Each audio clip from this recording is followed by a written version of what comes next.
முல்லை பெரியாறு அணையிலிருந்து தமிழக பாசனத்திற்கு இன்று நீர் திறக்கப்பட்டது. முல்லை பெரியாறு அணையிலிருந்து இன்று தமிழக பாசனத்திற்காக வினாடிக்கு 300 அடி தண்ணீர் திறக்கப்பட்டது.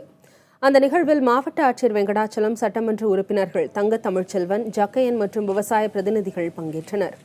இதன் மூலம் தேனி மாவட்டம் கம்பம் பள்ளத்தாக்கு பகுதிகளில் உள்ள 14,707 ஏக்கர் நிலங்கள் பாசன வசதி பெறும்.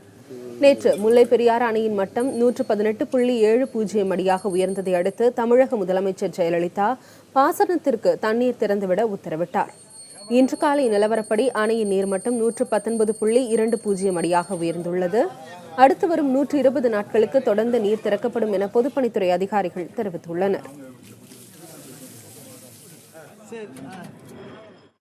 இன்று முல்லை பெரியாறு அணையிலிருந்து 120 நாட்களுக்கு தண்ணீர் திறந்துவிடப்படுகிறது. கம்பம் பள்ளத்தாக்கு விவசாயத்திற்காக 200 கன அடி தண்ணீரும், தேனி மற்றும் மதுரை மாவட்டங்களின் குடிநீர் தேவைக்காக 100 கன அடி தண்ணீரும் மொத்தமாக சேர்த்து 300 கன அடி தண்ணீர் இன்று திறந்துவிடப்படுகிறது.